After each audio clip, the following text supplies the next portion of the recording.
Today, we are going to discuss about how to become a JKPSC KAS officer. अब ये session जो है ये नए स्टूडेंट्स के लिए हैं जो सिविल सर्विसेज या पर्टिकुलरली JKPSC KAS एग्जाम देना चाहते हैं। तो उन स्टूडेंट्स को समझाने के लिए कि किस तरीके से ये एग्जाम होता है, इसकी एलिजिबिलिटी क्या है, क्या क्या प्रोसेस होता है, ये सारी चीज़ें हम इसके बारे में डिस्कस करने की कोशिश करेंगे। ऑलराइट, तो सबसे पहले the most important thing is having that commitment to become an officer is very important. आप जब भी आप ग्रेजुएशन कर रहे हैं या स्कूल में हैं या कॉलेज में हैं, अगर आप इस वीडियो को देख रहे हैं, it's important to have that understanding जहां पे आप मेंटली रेडी हो कि हाँ, this is what I am gonna do in next 2 years, next 1 year, next 3 year, अगर आप कॉलेज में हो, ताकि आपको जो मेंटल क्लैरिटी जो जरूरी है इस एग्जाम के लिए, वो आप अपने आगे आने वाले टाइम के लिए आपको मिल जाए। And that clarity of mind is very important and that is the first step in the beginning of this preparation. वो एक कदम जो आपको चाहिए होगा, that is being mentally ready to go for this thing. Alright, तो before I start I wanted to make it clear that हाँ, mental दिमाग में या मेंटल क्लैरिटी होना है, दिमाग में एक क्लियर रास्ता होना अगले 2 साल के लिए, अगले 1 साल के लिए, एक करियर ऑप्शन इसको देखना बहुत जरूरी है। ठीक है, now let's understand this all the parameters, the dimensions, इस एग्जाम में क्या है, सिलेबस किस तरह से है, एलिजिबिलिटी क्या है, सारी चीजें हम इस पूरे सेशन में समझने की कोशिश करेंगे। ऑलराइट, सबसे पहले इस सेशन में हम contents of the session here will understand the post, उसके बाद एजुकेशनल क्वालिफिकेशन क्या है, उसके बाद एज लिमिट और अटेम्प्ट्स कितने होते हैं, ऑलराइट, उसके बाद एग्जाम का पैटर्न क्या है, and finally the syllabus. Okay, तो सबसे पहले जो जब भी आप जेकेपीएससी या केएस एग्जाम की बात करते हैं, ठीक है, ये एग्जाम में 3 तरीके के अपॉइंटमेंट्स होती है, जिसमें एडमिनिस्ट्रेटिव सर्विसेज में मिलती है, जिसमें पुलिस सर्विसेज होती है और जिसमें अकाउंट सर्विसेज होती है। ये 3 तरह की सर्विसेज है, administration, police and accounts. In post को आप किस तरह, जब आप प्रीलिम्स क्लियर करते हैं, प्री को पास करते हैं, फिर जब मेंस फॉर्म आता है, उस फॉर्म में आपको जब फिल करते हैं उस फॉर्म को, तो आपको मांगा जाता है कि आप प्रेफरेंस दे दें अपना, कि आप कैसा कौन सा पोस्ट पहले प्रेफर करने की कोशिश करेंगे, और बाद में प्रेफरेंस के साथ साथ फिर जब आपका रैंक लिस्ट आता है तो अकॉर्डिंगली उसको डिसाइड किया जाता है कि आप किस में फॉल करते हैं। कुछ लोगों को पुलिस में जाने का शौक होता है, तो ओबियसली दे की police services as their first preference, उसके बाद एडमिनिस्ट्रेशन रखते हैं या उसके बाद अकाउंट्स रखते हैं। तो वो डिपेंड करता है कि आपका शौक क्या है, तो अकॉर्डिंगली आप वो प्रेफरेंस रख देते हैं। प्रेफरेंस के साथ साथ वो रैंक लिस्ट भी डिसाइड करता है कि आप उस रैंक लिस्ट में, जब फाइनल सिलेक्शन लिस्ट आता है, उस फाइनल सिलेक्शन लिस्ट के रैंक में आप किधर फॉल कर रहे हो, तो अकॉर्डिंगली आपको उस पोस्ट पे डाला जाता है, आपका नाम उस पोस्ट में आ जाता है। ऑलराइट, तो इट्स वेरी इंपॉर्टेंट। पहला is administrative service, police service and account services. ठीक है, now the qualifications, educational qualification. क्या क्वालिफिकेशन होनी चाहिए एक स्टूडेंट में ताकि उस एग्जाम में वो अपियर हो सके। ऑलराइट, पहली एक सिंपल ग्रेजुएट डिग्री होनी चाहिए उसके पास। सेकंड, जो फाइनल ईयर स्टूडेंट्स होते हैं, एक सिर्फ ग्रेजुएशन, एजुकेशनल क्वालिफिकेशन में आपके पास सिर्फ ग्रेजुएशन होना चाहिए। कितना परसेंट है वो मैटर नहीं करता, आप बस पास हो। ठीक है, आप 33% लेके पास हो, 50% हो, बस फेल ना हो। ऑलराइट, उसके बाद एज लिमिट हियर नॉर्मली 21 साल से 32 साल तक की अगर आपकी एज है, विद जब आप एजुकेशनल क्राइटेरिया फुलफिल कर रहे हैं, उसके बाद एज क्राइटेरिया आता है। एज क्राइटेरिया क्या है, आप ग्रेजुएट भी हो प्लस आप 21 साल से 32 साल की उम्र के बीच में हो, आपकी एज 21 से 32 हो। ऑलराइट, लेकिन यहां पे एक और मसला है। ठीक है, क्योंकि Jammu Kashmir public service commission normally जब नोटिफिकेशन निकालता है तो उसमें 32 ईयर्स की एज होती है, फाइनल एज, मैक्सिमम लिमिट, और मिनिमम 21 साल। ठीक है, लेकिन जेएंडके में अब बहुत सारी इश्यूज हैं, प्रॉब्लम्स हो रही थी, तो हालात भी politically it was not quite stable पिछले कुछ साल पहले। उससे क्या हुआ कि स्टूडेंट्स को हर साल कहीं ना कहीं एज रिलैक्सेशन मिल जाता है। तो previously it was given 37 years up till for open merit candidates, now it's up to 35 years, तो ये हर साल मिल ही जाता है। तो मैं कहने का मतलब ये है कि यहाँ पे जो ये 32 साल का अपर लिमिट है, ये नॉर्मली रिलैक्स किया जाता है स्टूडेंट्स के लिए, ताकि ज्यादा से ज्यादा लोग इस एग्जाम में अपियर हो। ऑलराइट, ये जनरल ओपन मेरिट कैंडिडेट्स के लिए, जो जनरल कैटेगरी में फॉल करते हैं। और जो रिजर्व कैटेगरीज में लोग फॉल करते हैं उनके लिए दे हैव गॉट 34 इयर्स, ठीक है, और जो फिजिकली चैलेंज्ड है they have got 35 years. Alright, now moving forward, attempts, number of attempts कितने होते हैं, कितने अटेम्प्ट आप इस 21 से 32 की एज लिमिट जनरल कैटेगरी की बात कर रहा हूं, तो ये लोग कितने अटेम्प्ट्स दे सकते हैं, या रिजर्व कैटेगरीज में जो लोग हैं वो कितने अटेम्प्ट्स दे सकते हैं। राइट, सबसे पहले जो जनरल कैटेगरी के कैंडिडेट्स है वो 6 अटेम्प्ट्स दे सकते हैं, 6 अटेम्प्ट्स, मैक्सिमम 6 अटेम्प्ट्स वो दे सकते हैं, ठीक है। अब ये 6 अटेम्प्ट काउंट कहां से करते हैं, 2018 से, जब से सिलेबस चेंज हो गया। उससे पहले there wasn't a ceiling limit on the number of attempts, but from जब से सिलेबस चेंज हो गया, इसको यूपीएससी के क्राइटेरिया पे इसको बनाया गया, तब से इस पे सीलिंग डाल दी गई 6 अटेम्प्ट्स की फॉर जनरल कैटेगरी एस्पिरेंट्स, ठीक है। उसके बाद जो SC ST कैटेगरी से कैंडिडेट्स आते हैं उनके लिए अनलिमिटेड नंबर ऑफ अटेम्प्ट्स हैं। सिमिलरली ओबीसी कैंडिडेट्स के लिए 9 अटेम्प्ट्स हैं, एंड फिजिकली चैलेंज कैंडिडेट्स के लिए भी अनलिमिटेड अटेम्प्ट्स होते हैं।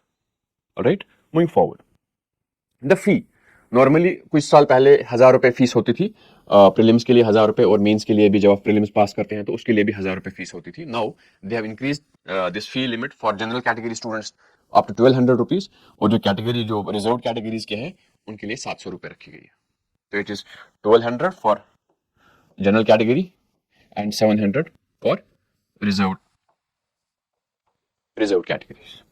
Alright, moving forward, now the pattern of this exam, very important to understand. इस एग्जाम का पैटर्न क्या है, किस तरीके से ये एग्जाम दिया जाता है, उसके लिए इसके बारे में हम बात करेंगे। हियर ये एग्जाम एक्चुअली 3 स्टेजेस में होता है, ठीक है। पहला इज प्रिलिमिनरी, या इसको प्रीलिम्स टेस्ट कहते हैं, second is mains exam, and third one is interview stage. जो प्रिलिमिनरी स्टेज होता है उसकी बात हम करेंगे, उसमें 2 पेपर्स होते हैं और एमसीक्यू बेस्ड या क्वेश्चंस होते हैं। उसमें 2 पेपर्स होते हैं, एक दिन में 2 पेपर्स होते हैं एमसीक्यू बेस्ड, ठीक है, जिसमें एक पेपर को जीएस फर्स्ट कहते हैं और पेपर सेकंड को CSAT, civil services aptitude test,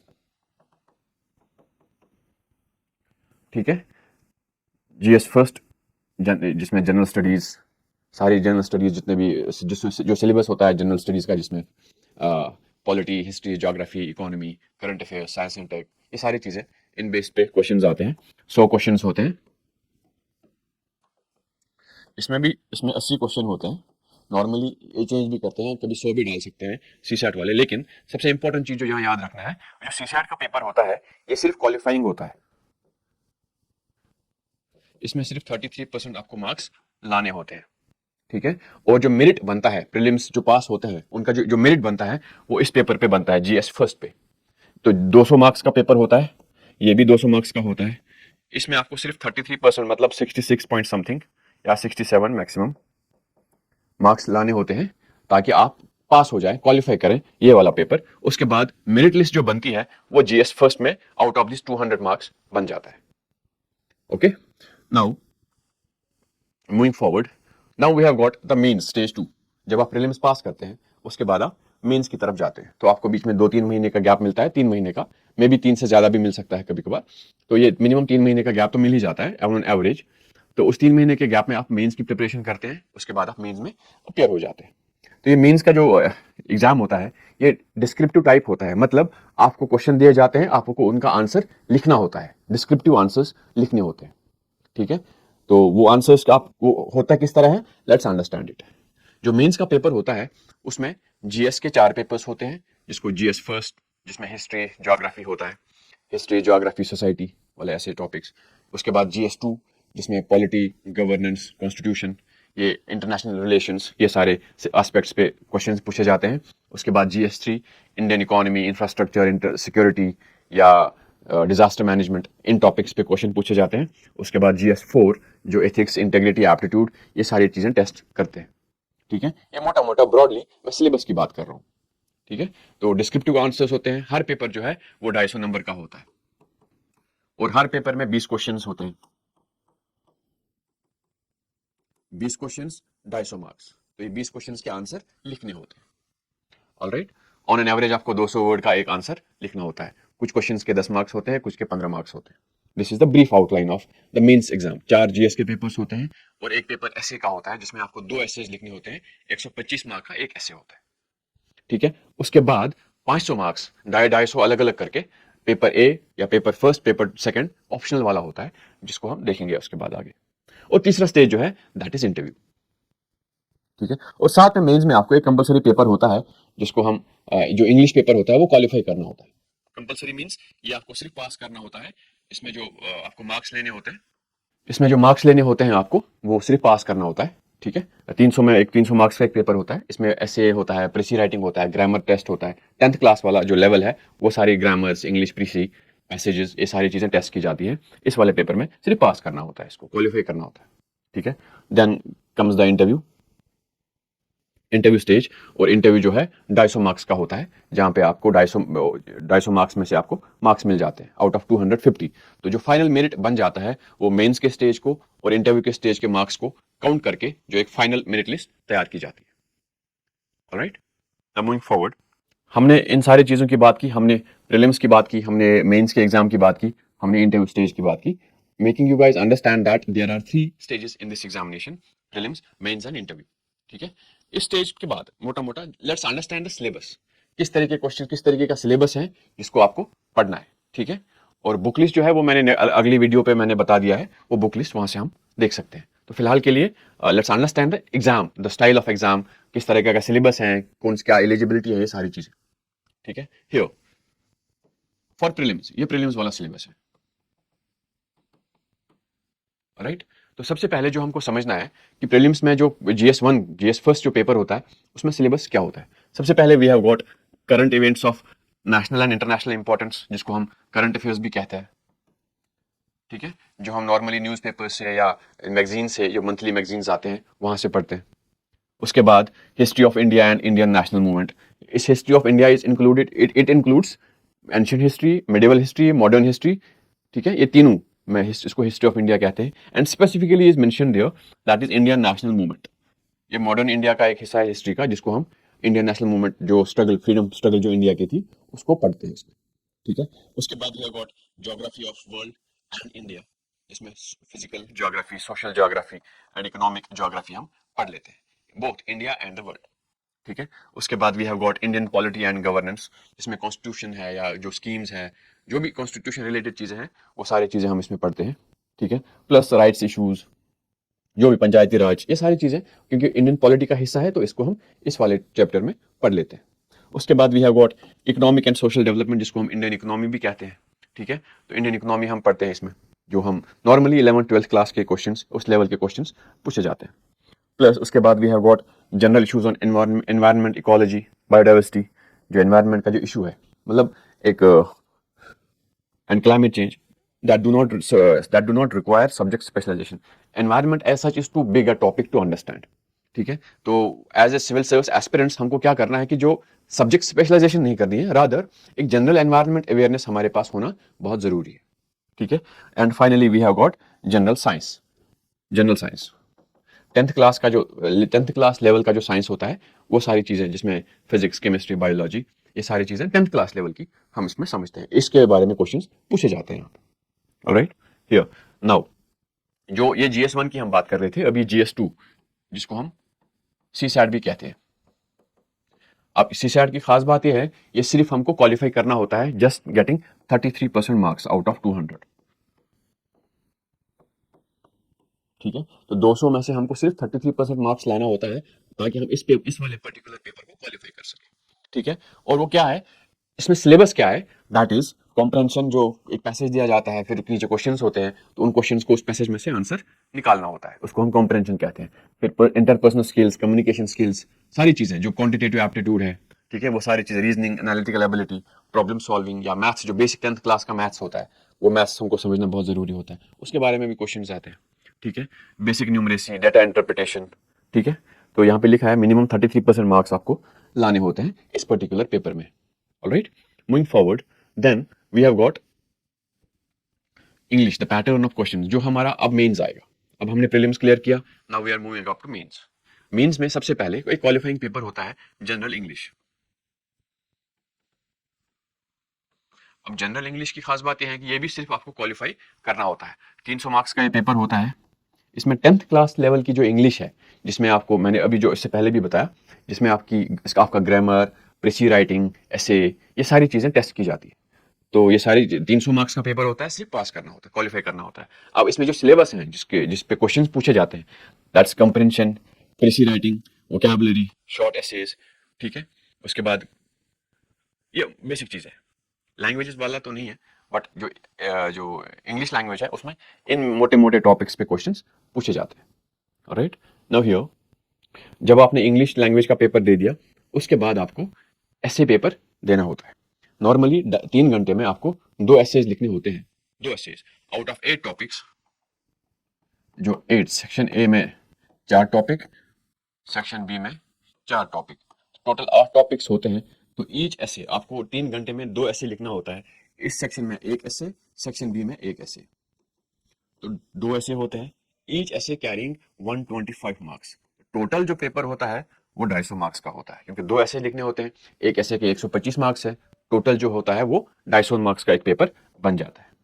ऐसे की खास बात यह है कि यहाँ आपको डेप्थ मिलती है, यहाँ आपको एक बाउंड्री नहीं होती है कि आपको इसी बाउंड्री के अंदर आंसर लिखना होता है। ऐसे में आप अपनी इम्प्रोवाइजेशन, जो भी आपने सीखा है, किस तरह की राइटिंग है आपकी, आपकी सोच कैसी है, वो सारी चीजें आप यहाँ पे अपना दिखा सकते हैं, लिख सकते हैं। जितना इनोवेटिव आप सोच सकते हैं वो आप ऐसे में लिख सकते हैं, क्योंकि एक ब्रॉडर 1200 वर्ड्स का एक ऐसे होना लिखना होता है, 125 मार्क का। तो ब्रॉडर पर्सपेक्टिव्स आप अपने हिसाब से दे सकते हो, ठीक है। नेक्स्ट इज, देन जब आपने ऐसे दे दिया, ऐसे का पेपर, उसके बाद जनरल स्टडीज के 4 पेपर्स होते हैं, ईच पेपर कैरिंग 250 मार्क्स। तो टोटल ये 1000 मार्क्स होते हैं। 1000 ये 250 जो है ऐसे के हो गए 1250 मार्क्स। राइट, तो 4 पेपर्स जो होते हैं इसमें GS first, GS second, GS third and GS fourth. अब जीएस फर्स्ट जो है, जो मैंने पहले ही बताया, इसमें ब्रॉडर जो सिलेबस है that is heritage, culture, history and geography of the world and Indian society, ठीक है। तो ब्रॉडर क्वेश्चन जो होते हैं वो यहीं से आते हैं, हिस्ट्री से, ज्योग्राफी से, सोसाइटी से, ठीक है। देन आपने ये भी 250 नंबर का पेपर होता है। उसके बाद आपको जीएस सेकंड देना होता है। जीएस सेकंड में you have got constitution, polity, social justice and international relations. In broad based topics पे ही आपको क्वेश्चन पूछे जाते हैं। Then you have got GS third. इस पर्टिकुलर पेपर में आपको economy, technology, economic development, biodiversity, environment, security and disaster management, ऐसे टॉपिक्स पे आपको क्वेश्चंस आ जाते हैं। जैसे मैंने पहले बताया, ये सारे जो है ये डिस्क्रिप्टिव पेपर्स होते हैं। हर क्वेश्चन, हर पेपर में 20 क्वेश्चंस होते हैं, तो 20वें क्वेश्चन में आपको एक डिस्क्रिप्टिव आंसर लिखना होता है। राइट, देन जो पेपर 4 है ये कंप्लीटली अलग है इन सारे पेपर से। यहाँ एक ब्रॉड बेस्ड एथिकल पर्सपेक्टिव दिए जाते हैं, एक सिलेबस दिया हुआ है जिसको हम एथिक्स, इंटेग्रिटी एंड एप्टीट्यूड कहते हैं। ये सिविल सर्विसेज एथिक्स जो है, जो हम नॉर्मली, हम एथिकली कितना अवेयर हैं, हम कैसे समझते हैं, ये सारी चीजें हम में वो एथिक्स प्रेजेंट है कि नहीं, ये सारी चीजें ये पेपर टेस्ट करता है। एक philosophical nature of this paper is, इसका जो नेचर है पेपर का वो फिलोसफिकल है। यहाँ पे हमको फिलोसफीज पढ़नी पड़ती हैं, वेस्टर्न फिलोसफी, इंडियन फिलोसफी, सारी चीजें, ठीक है। एथिक्स, इंटेग्रिटी एंड एप्टीट्यूड, तो इन बेसिस पे क्वेश्चन होता है।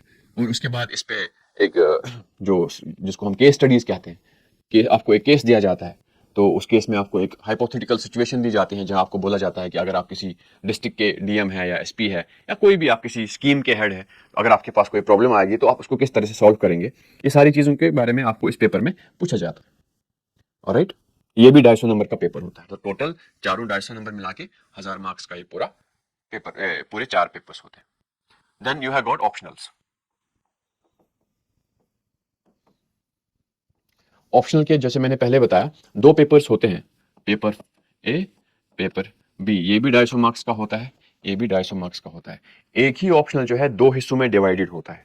आपको इन सारे सब्जेक्ट्स में से कोई सा भी एक ऑप्शनल चूज कर सकते हो, कोई सा भी अपने मन के मुताबिक। जरूरी नहीं है कि उसमें आपकी ग्रेजुएशन हो, आप कोई सा भी जो आपको ठीक लगता है out of all these subjects, यहां तक, ठीक है। 25 सब्जेक्ट्स जो है टोटल, जो इनमें से आप चूज कर सकते हो। और लैंग्वेजेस में से, लिटरेचर में से आप इनमें से कोई सा भी एक जो है ऑप्शनल चूज कर सकते हो, चाहे वो इंग्लिश हो, डोगरी हो, अरबिक हो, हिंदी, कश्मीरी हो, पर्शियन, पंजाबी, संस्कृत या उर्दू। तो इन सारे लिटरेचर वाले ऑप्शंस में से भी कोई आप चूज कर सकते हो। तो यही एक ऑप्शनल जो है वो, जैसे मैंने पहले बताया, 250 मार्क्स का टोटल, 500 मार्क्स का होता है टोटल पेपर, जिसमें 250 का एक पेपर, 250 का बी पेपर, ये पूरा डिवाइडेड होता है। अब ये किस तरह से पढ़ा जाता है, हाँ, क्योंकि हर सब्जेक्ट का सिलेबस जो है वो अलग अलग होता है, तो मैंने इस पे एक वीडियो बना रखी है जिसमें मैंने डिस्कस किया हुआ है कि ऑप्शनल को किस तरह से चूज किया जाता है, क्या क्या स्ट्रेटेजीज इसमें इस्तेमाल होती है। ऑलराइट, तो देन उसके बाद फाइनली जब आप मेंस पास करते हैं, आप मेरिट लिस्ट में आते हैं, then you go to interview.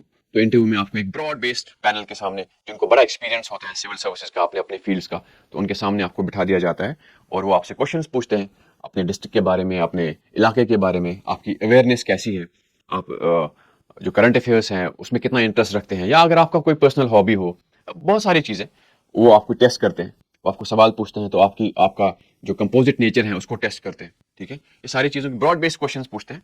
जरूरी नहीं है कि उसमें एक सेट क्राइटेरिया हो, तो उसमें भी 250 नंबर का वो होता है इंटरव्यू, और 250 में से आपको जितने भी मार्क्स बनते हैं तो वो आपको मिल जाते हैं। राइट, तो ये टोटल मार्क्स जो है, जो जिसपे एक मेरिट लिस्ट बनता है, वो जो है ऐसे के 250,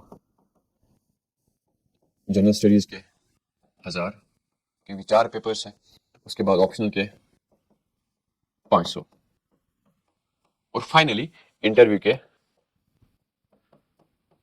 250। तो टोटल जो मार्क्स होते हैं वो 2000 होते हैं। इन 2000 में से फाइनल मेरिट लिस्ट बन जाता है। ऑलराइट, तो this is all about the syllabus, how to choose civil services as a career option, क्या क्या चीजें हैं इसमें, एलिजिबिलिटी क्या होनी चाहिए, किस तरीके का एग्जाम है, पेपर कैसे आते हैं ना, एग्जाम में अलग अलग स्टेजेस क्या है, इन सारी चीजों के बारे में हमने डिस्कस किया। Hopefully you guys understand it. Anything, we'll meet again for the next things which were there in syllabus, कैसे कौन सी चीज हम पढ़ेंगे वो मैंने ऑलरेडी दूसरे लेक्चर में बता दिया है। तो please, thank you for this, thank you for today, thank you very much.